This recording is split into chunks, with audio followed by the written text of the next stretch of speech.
Hey guys, Jesse here, bringing your weekly porch report to you from Bayfront Park in Daphne. In a little while, we're going to be walking through the Village Point Park Reserve and get a little history lesson on some things that you may or may not have known about that are in the area, and hopefully you find entertaining. About 15-20 minutes from the porch in Silver Hill, where I will be heading shortly for our boot scooting boozing night of karaoke fun. If you want to wear your boots, come on out. We're going to do some line dance lessons, and we'll have great drink prices and specials, and we'll have our porch pong, which we started last week. It was a lot of fun, and we always have the foosball tables and the pool tables and the best bartenders in town.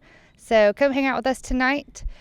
Tomorrow we have the John Law Band, who are awesome. They'll be, we did an interview with them actually a few weeks ago. If you want to check them out, listen to one of their songs that they performed for us, and then come out and hang out with us on Friday. Saturday we'll have DJ Shane bring the party for you, and of course we will have the football games on Saturday and Sunday all day. I want to go ahead and tell you about something that we have that's special going on this month. We have our Porch Orphans Thanksgiving dinner that we do the Sunday before Thanksgiving. We like to get a sign-up sheet going so that we don't have 14 turkeys at the potluck. So if you can, just send them a message on Facebook or head by the porch, even better. Grab a beer and tell them what you will be bringing to the potluck dinner. And it starts at 2 o'clock. We still open at our normal time on that Sunday, but we'll actually start eating dinner around 2 o'clock. So bring a dish, bring a friend, and come have some Thanksgiving dinner with us. So y'all come out and enjoy some of our good beer prices and have some fun with us. Love is swapping dip, knocking boots, yelling yee yee. This country boy love is what you need. We can knock them boots and yell yee yee. All them city boys jealous of what they see, 'cause they ain't loving like that, no. This country boy love is what you need. Like a 12-gauge pump, it sets you free. Once you taste these biscuits, they're so sweet, you ain't never going back, no. Hey guys, Jesse here. We're hanging out in Daphne at the Village Point Park Reserve, and we're going to go check out a couple of historical sites that you may not have heard of or seen before, and give you a little background information on some parts of Daphne that are pretty interesting. Alligators. Where? Yeah, usually they're hanging out sunbathing in this general area. You know what it reminds me of? Having the microphone. Something about bears. They're big and brown. What about baby bears? Strange Wilderness? Strange Wilderness. I wish Jessica were here to hug trees with me. I have my favorite tree stump. And every time I come, I try to put some growing power in it, and I stand on it to see if next time I come it's grown a little bit. Well, that wasn't the albino squirrel. The beach is that way, but I'd like to get the other stuff out of the way first. Okay. That. Trail not blocked? Yeah. And it's not graveled either, so I kind of like this trail. Not blocked and not graveled. Yep. Legit. I'm pretty sure these are the trails they use to feed the bird feeder feed in, and so I don't know that I'm well equipped with my stick and nothing else. Wits, I guess. But the swamp is right here where the alligators hang out. There are little trails leading from the swamp water to here. So is that officially a block off, or is that just a fallen? Maybe nature's block off. Nature itself is saying not to go this way. Are you comfortable going down that trail?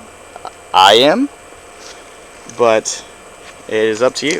I find it unnecessary. Like Steve Irwin's videographer went wherever he did. And you know what? He's alive. Yeah, so that's what I'm saying. That's why we're turning around. Look at this cute little pine cone. Do you want to take it? It's a souvenir of the day. Uh-huh. Beautiful. We usually do take souvenirs. We try to find like big leaves that have fallen, and we say given themselves to us, and we make little bracelets out of them, like little nature mages. One of the coolest things I think about this whole area is the diversity in the woods and in our forests. There's so many different kinds of trees, and they could teach us a thing or two about diversity. They all feed off of the same nutrients in the ground and share nutrients with one another, even though they aren't the same species. So think about that. I don't hear any arguing. I plan on starting a petition. Anyone would like to join me? Banning the gum bully trees from Daphne. In bullying. Water something or other. I think it's the Daphne Utilities own it. Okay. And so we're going to go that way towards the actual preserve park.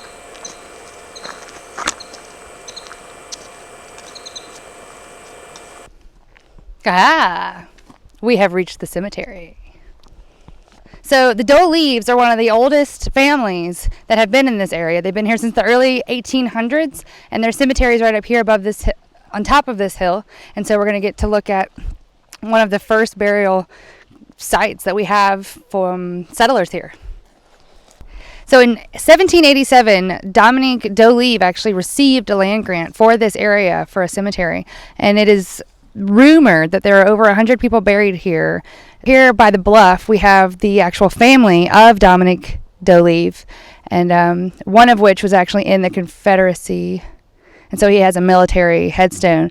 But what they've done here to restore the cemetery is all of the headstones, some of which are flat. So one of the things that they are doing is restoring the headstones.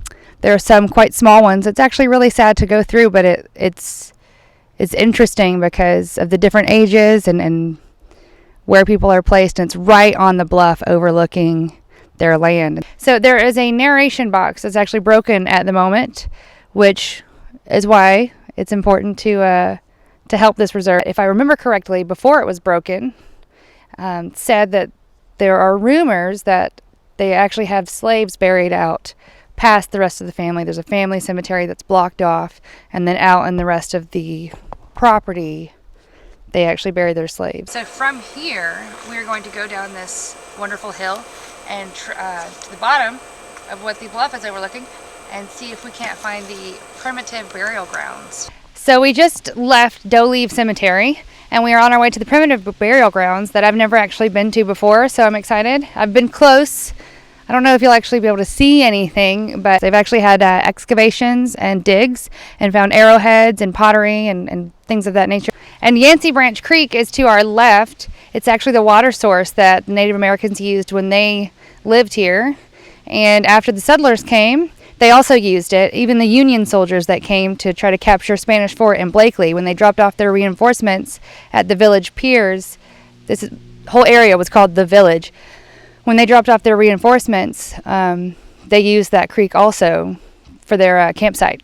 So, actually a lot of history here. This is about right up here where I stopped, as far as you can get without getting messy.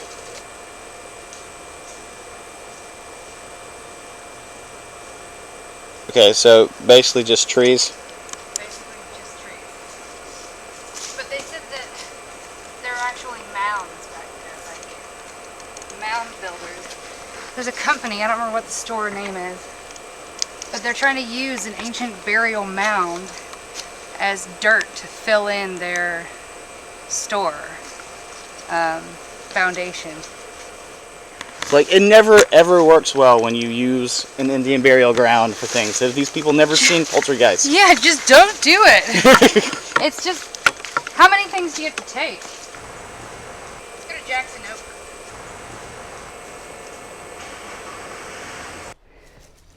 So we are on our way now to one of the most well-known parts of this park and a lot of history into it in Daphne, and that is Jackson Oak.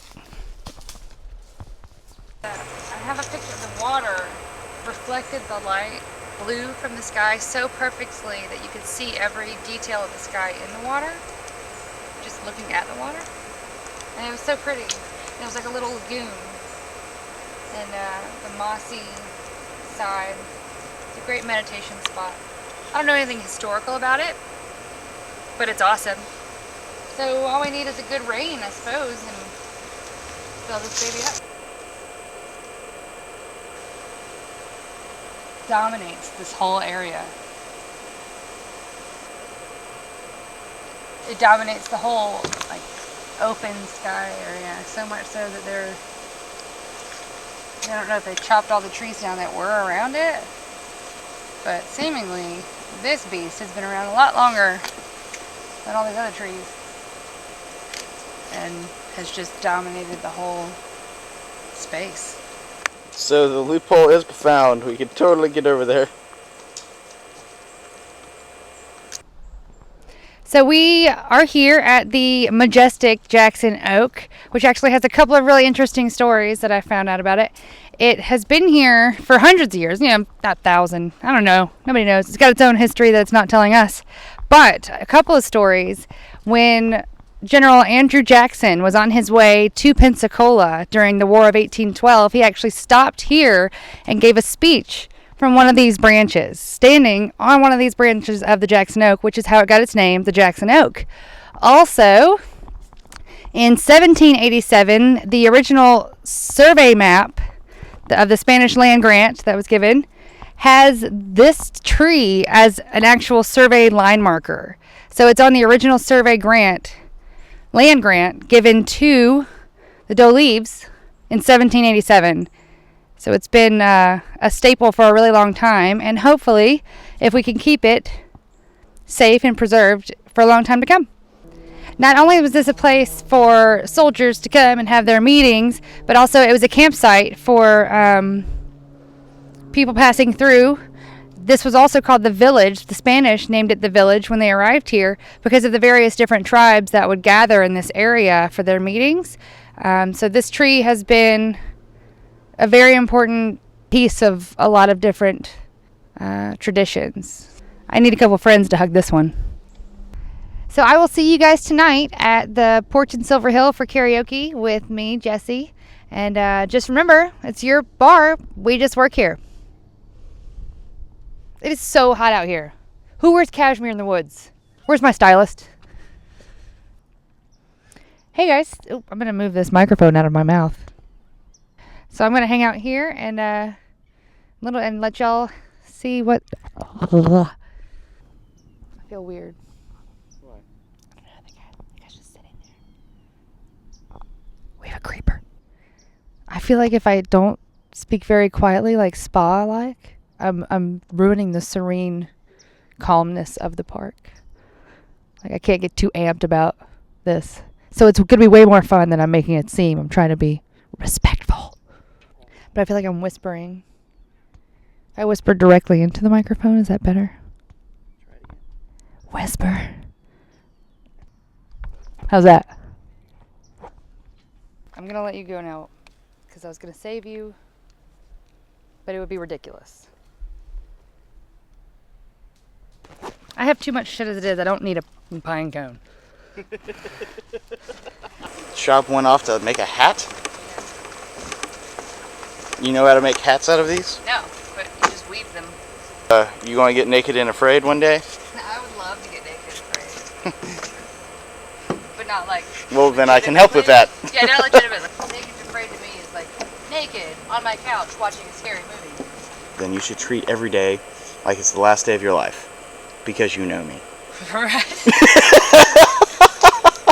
Oh, I just got really uncomfortable. Take my strong hand. Yeah. Lifestyles. 5 styles of the what? Teen and desperate. Oh. I am actually trying to look. Nickname's Tasty. Ooh. Ow. Ow. Ow. I hit myself in the back with the other stick. Ooh, I'm about to Tarzan this bitch. Ow. Hey. Punch it. Oh.